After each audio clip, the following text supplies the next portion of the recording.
শুধু বাঁচতে এছাড়াই জীবনে কিছু জানা নাই।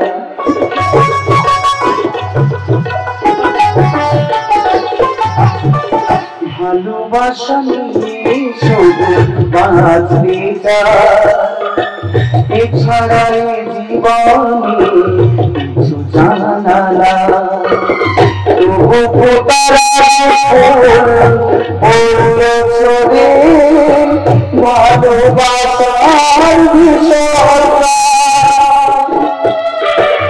ভালোবাসার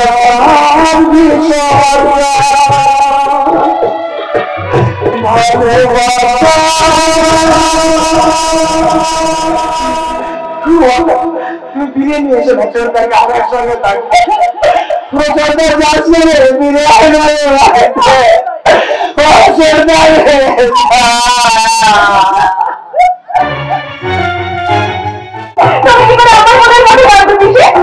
দেখছি তোর খাওয়া মন নেই, আমার করে হাসছিস, বিক্রি করে বলছিস, আবার বন্ধু করে গাইছিস, অর্থাৎ সব লোক মিলে একদম ভরা। তাহলে কিসের লোক মিলে গেছে সেটাও বলে আমার মন বলছে তুই করে দরকার করে প্রেমে পড়েছিস ভরা। তোর পরে কেউ করে প্রেমে পড়তে পারে?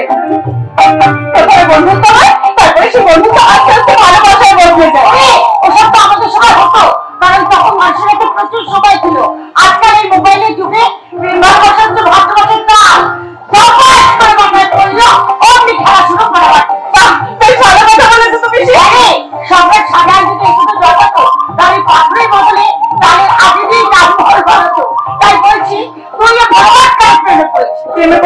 জানি না, তবে সেদিন বলছিল একটা ছেলের কথাবার্তা গান ব্যবহার আমার খুব ভালো লেগেছে। সব সময় শুধু ওর কথাই মনে পড়ছে। আচ্ছা আচ্ছা পিসি বলবি কখনো প্রেমে পড়েছিলে? কেন পড়বো না? বলে আমি কেন পড়বো না? আমার তো তোদের মতো বয়সটা ছিল রে। যখন আমি স্কুলে যেতাম তখন কত ছেলে ছোকরারা আমার ভিতরে তারপর একদিন একটা ছোকরা একটা কাগজে কিছু লিখে জানলা দিয়ে ছড়ে দিল ফটাফট। তার মানে প্রেমপত্র। তাতে কি লিখেছিল মনে আছে? জীবনের একমাত্র প্রেমপত্র। সে কথা কি বলতে পারি? লিখেছিল তুমি যদি পায়ে খাও আমি হবো সেবা, আমার ভালোবাসা হবে তোমার বাবা। তুমি তো জবাব দিয়েছিলে। উনি জবাব দেবে রাখি, সে তো তোদের পিছনে এগিয়ে গেল। এই শোন শোন শোন, এবার বল দেখি সেই ছেলেটাকে নিয়ে তুই কি ভাবছিস? তোর মনের মধ্যে কি চলছে?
আচ্ছা তুমি সত্যি সত্যি কোনো ছেলের সঙ্গে কোনো সম্পর্কে জড়িয়ে পড়েছেন নাকি?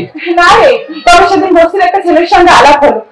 আমার তো ট্যাক্সি ড্রাইভার, কিন্তু জীবন সমাজ রাজনীতি নিয়ে এত গভীর জ্ঞান। যতই জ্ঞান থাক, ওদের এই সমাজকে কখনো ওদের আপন করে কাছে টানতে পারবে না। কেন পারবে না বলতো? আমরা সবাই তো মানুষ, তাহলে আমাদের এই বড় লোকের সমাজটা এত স্বার্থপর কেন? দেখ, চোখের সামনে একটা কাঁচ রাখলে তার ভেতর দিয়ে সব কিছু দেখা যায়, কিন্তু কিন্তু সেই কাঁচের পেছনে একটু চালিয়ে জল লাগালেই সেটা হয়ে যায় আয়না, আর তখন নিজের মুখ ছাড়া কিছুই দেখা যায় না। আমি তোর ভালোর জন্যই বলছি।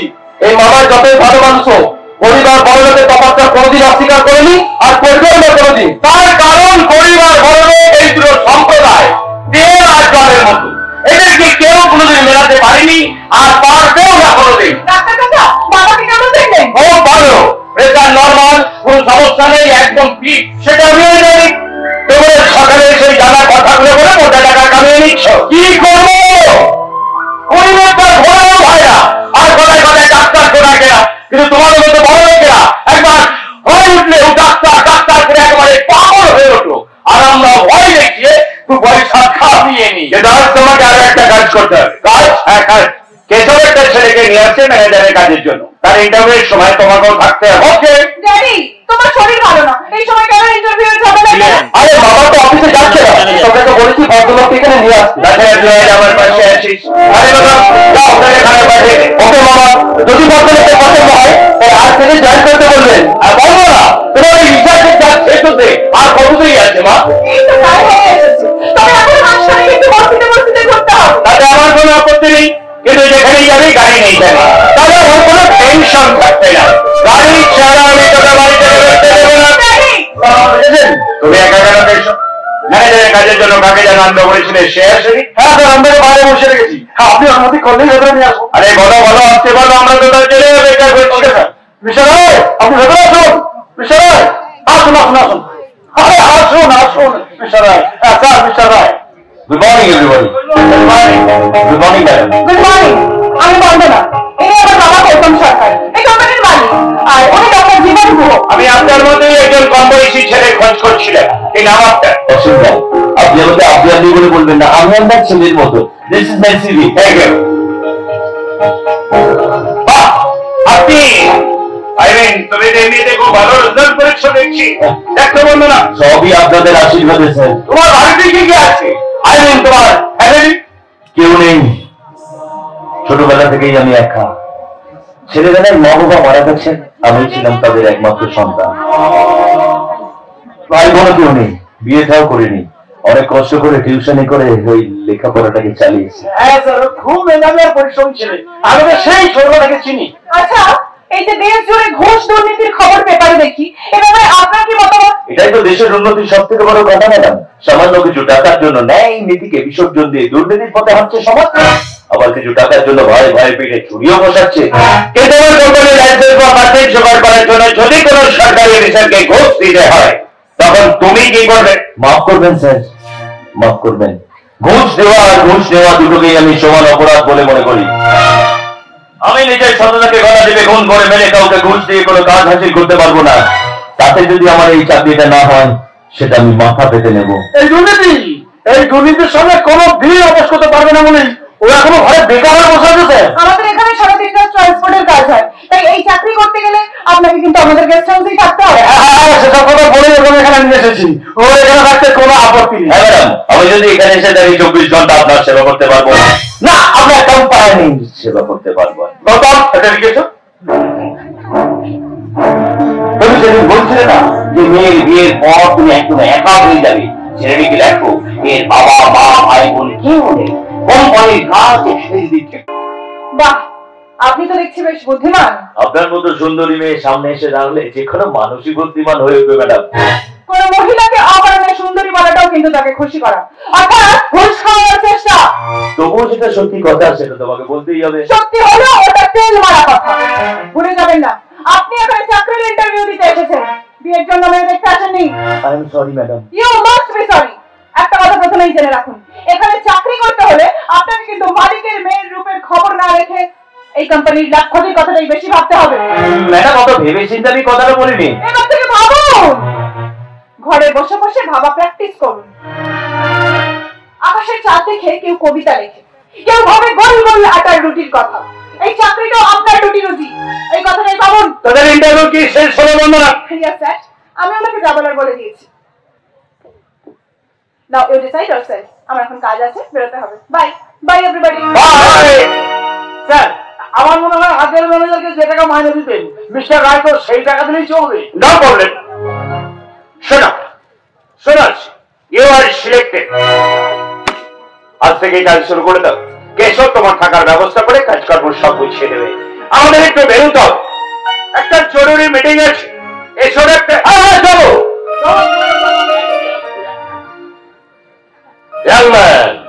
মন দিয়ে কাজ করে যাও, তাহলে আমার তরফ থেকেও তুমি একটা স্পেশাল রিওয়ার্ড পাবে। A beautiful reward. অসীম, তুমি যে এমবিএ তে এত ভালো রেজাল্ট করেছো সেটা তো জানতাম না। কি বললে? ভালো রেজাল্ট?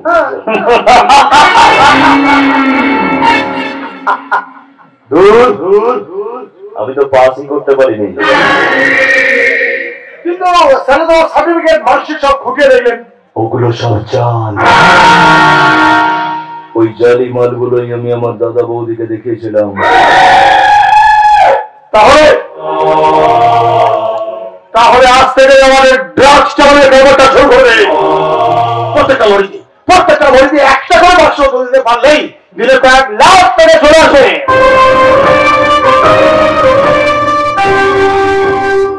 কয়েক লাখ টাকায় আমার মন ভরবে না Keshab. I want to go to the top. এইবারে 5 তলায় আমাকে একদিন উঠতেই হবে। এইবারে 5 তলায় মালিকের মেয়ের সিঁদুরের মালিক হতে হবে আমাকে। তখন রাজ্য শহর শূন্য, তুই আমি আমার হাতের মুঠোয় করবো। একদিন আমি হবো এই কোম্পানির মালিক। এসব কি বলছো তুমি? मैं दुनिया भुला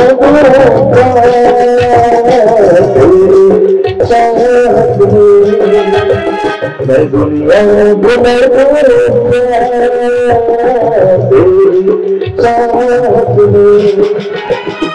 दुश्मन जमाना मुझे न भुलाना, मैं खुद को करूंगा तेरी चाहत में। मैं दुनिया भुला दूंगा तेरी चाहत में, तेरी चाहत में, तेरी चाहत में। তিনটে লরি ছাড়তে হবে, 2 নম্বরের মালগুলো কি সব তুলে দেবো? সেই জন্যই তো দোকানে গেলে কোম্পানিতে ড্রাইভারের চাকরিতে ঢুকে দিয়েছি। আগে যা মাল ডেলিভারি করতে আজ থেকে তার দ্বিগুণ করতে হবে। আপনার কথা দ্বিগুণ করে দেবো কেন? আরে কেন দিবি না? ইনি দেখুন আমাদের কোম্পানি নতুন ম্যানেজার, নিজেদের লোক। এই লাইনে নিজেদের লোক বলে কিছু হয় না কেসটা। 2 নম্বরের লাইনে শুধু ফেলো করি মাহতান। তবে শোনো, আজ থেকে টাকা দেবো আমি, কাজ করবে তোমরা, মনে হবে তোমাদের বস। লোকের মস্তায় কোনো বস নেই। আমি টাকা পাই, কাজ করি, কোনদিন কাউকে সেরাম দিই আর দেব না। হতে হবে।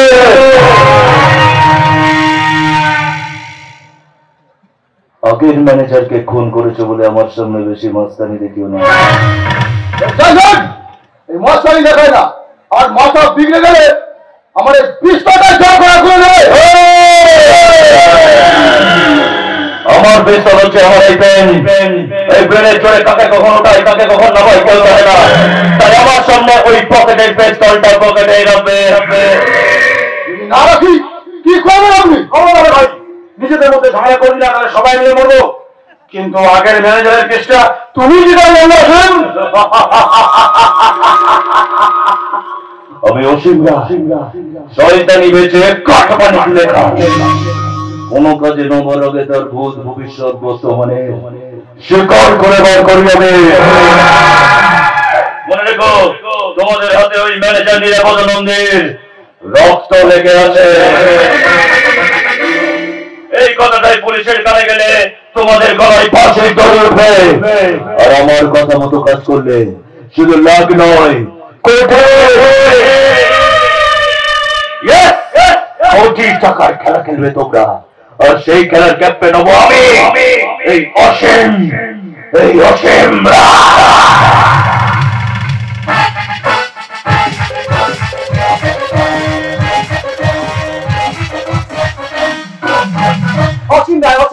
রায়, এই নামটা আমার রক্তের সঙ্গে মিশে আছে। যত দূরেই থাক, এই রক্তের বন্ধনকে আমি কিছুতেই ছিঁড়ে ফেলতে পারবো না, কিছুতেই না।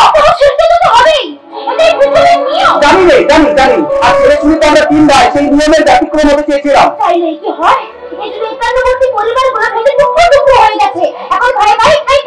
তবু চেন ছাড়া যেন সাইকেল চলে না, তেমনি 5 জনে মিলেমিশে ভালোবাসার চেন তৈরি করতে না পারলে জীবনের গাড়িটাও করাই না রে। দেখ না এখনকার মানুষ সবাইকে ভুলে গিয়ে শুধু সে নিজে একা ভালো থাকতে চাইছে। তাই তোমার একমাত্র দাদাও আমাদের ছেড়ে দূরে চলে গেছে। অথচ আমার বিধবা মা নিজে না খেয়ে আমাদের খাইয়েছিল, ব্যবসায়ী করে দাদাকে লেখাপড়া শিখিয়েছিল, বিয়ে দিয়েছিল। 2 বছরের মাথায় সেই দাদা বউ নিয়ে আলাদা বাসায় চলে গেল। সেই জন্য তো বলে লোগো তো ভাতের জন্য যে মাকে কাঁদতে হতো রে, সেই মায়ের সাথে দিনে পোলাও মাংসের ভোজ। কিন্তু তুই কি করবি? বিয়ে করে শ্বশুর বাড়ি চলে গেলে তোর মাকে কে দেখবে? সেই জন্যই তো আমি বিয়ের কথাটা কখনো ভাবতে পারি না। কেন ভাববি না? আশেপাশে কোনো ছেলেকে বিয়ে করবি, তাহলে রোজ এসে তোর মায়ের খোঁজ খবর নিয়ে দিতে পারবি। আমার ঘরের আশেপাশে তেমন একটা ভালো ছেলেকে নিজেকে করে দে না। বাবা, আমার সময় কোথায় যে তোর বিয়ে ঘরটালি করবো? তবে তোর উপর দায়িত্বটা দিলাম, ঝটপট খুঁজে বের কর। আর তা যদি না পারিস তো তোর সর্বনাশ। আমার সর্বনাশ বলে? আমার সর্বনাশ হয় কি? মানেটা তুই বুঝবি না। বুঝবো না কেন? ছেলেরা সব কথা চট করে বোঝে। আমিও তো একজনকে পছন্দ করে রেখেছি, ইশারা ইঙ্গিতে কত করে তাকে মনের কথাটা বোঝানোর চেষ্টা করেছি, কিন্তু সে কিছুতেই বুঝতে পারছে না। হাই বাচ্চা। আরে বন্দনা, তুমি আমাদের বাড়িতে? গাড়িটা হঠাৎ খারাপ হয়ে গেল, তোমাদের বাড়ির গ্যারেজেই নিয়ে এসেছি। ওখানে তোমার কথা বলতে ওরা এই বাড়িটাই দেখিয়ে দিল। কিন্তু তুমি তো তোমার বাবার গাড়িতে চলতে ভালোবাসো না বলেছিলে। বাবা হুকুম করেছেন গাড়ি ছাড়া বাড়ি থেকে বেরোনো যাবে না, আর প্রথম দিনেই এই প্রবলেম। তা এখন কি করবে? কি আর করবো, এখন ট্রেনে করেই বাড়ি ফিরতে হবে। আচ্ছা, কাল সকালে তুমি আমার বাড়ি থেকে একটু গাড়িটা পৌঁছে দিতে পারবে? পারবো, কিন্তু তোমার বাড়ির ঠিকানা তো জানি না। দাও, এইটা আমার কার্ড, এখানেই আমার বাড়ির ঠিকানা লেখা আছে। ভাগ্যিস তোমার গাড়িটা খারাপ হয়েছে, তাই তোমার পায়ের ধুলো আমাদের বাড়িতে পড়লো। কেন রে বাচ্চা, তুই কি করে এলে নাকি বন্ধ গ্রহ থেকে নেমে এসেছে? না না না না না, আমি কোনো ভিআইপি মানুষ নই। আমি এই বাচ্চার একজন নতুন বন্ধু। তুমি কে? আমিও বন্ধু। তবে উড়ে আসে চুড়ে বসিনি। আমরা খেলে বেড়ার বন্ধু। তুই এভাবে কথা বলছিস কেন? কি করবো বল? আমার তো আর বাড়ি নেই। এই বস্তির অশিক্ষিত মেয়ে কেউ খাতির যত্ন করে না, আর ভালো এসে কেউ বাচ্চাটা আসে খায় না। তাই মনের মধ্যে যা আসে সোজা ছুটি বলে দিই।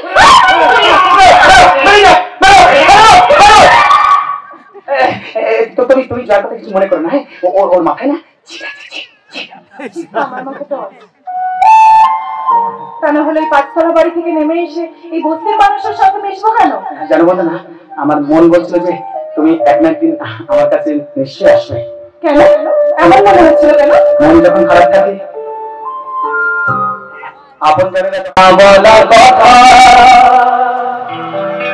সে তো আমার কবিতা।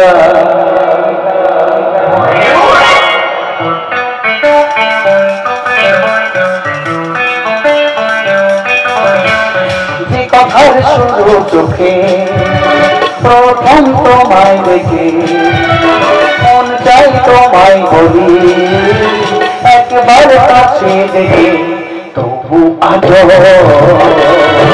হয়নি বলা একসাথে হয়নি চলা।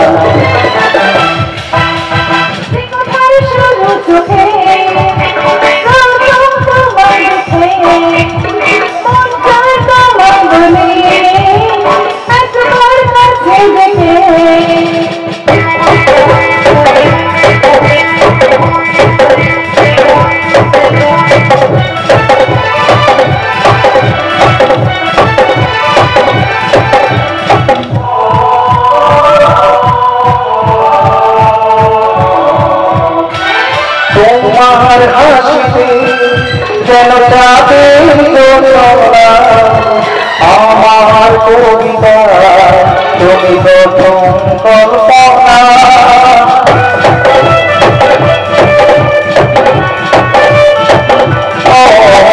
তোমার হাসিতে যেন যাবে আমার কবিতা, তুমি প্রথম কল্পনা।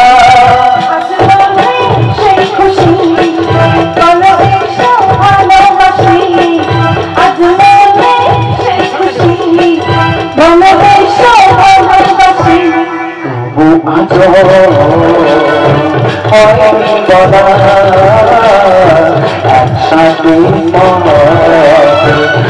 হয়নি চলা কথার শুরু চোখে প্রথম তোমায় দেখে মন চাই তোমায় বলি একবার কাছে দেখে।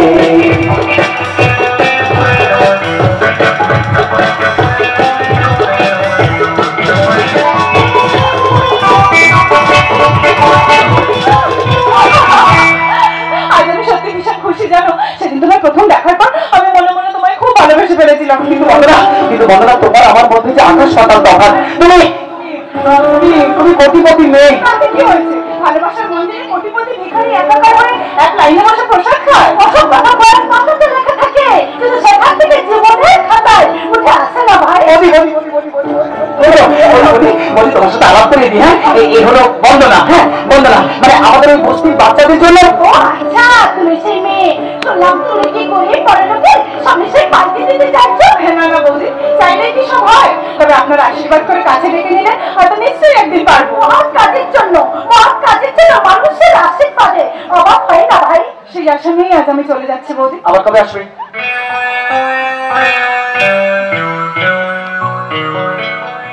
সময় পেলেই আবার আসবো, কারণ মনের বিনা সুরে না বাজলে তো সত্যের সাধনা হয় না।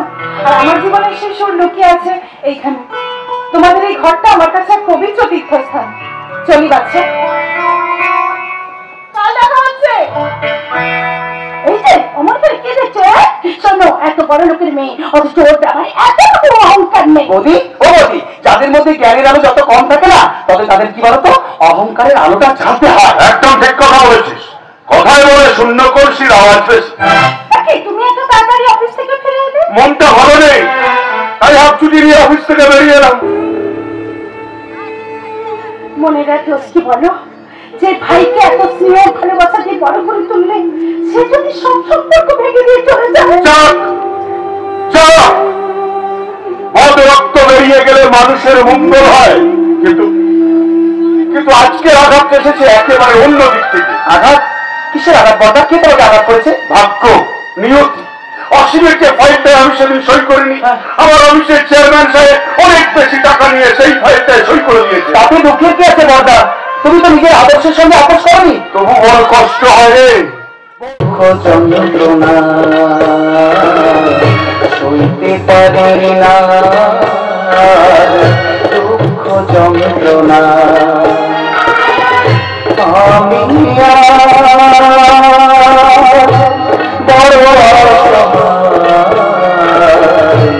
বড় অসহায়, বড় অসহায়।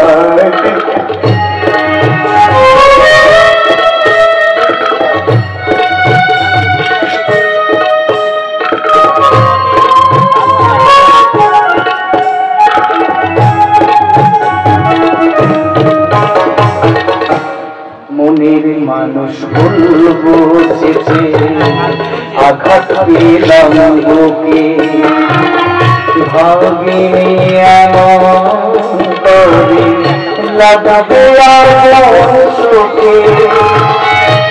মনের মানুষ ভুল বুঝেছে, আঘাত পেলাম বুকে, ভাবিনি এমন করে লাগবে সুখে। আমার কখনো পারিনি, আমার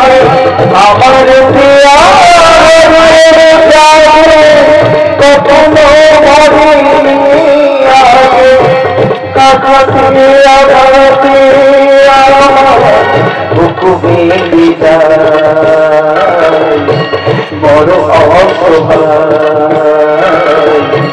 বড় অসহায়।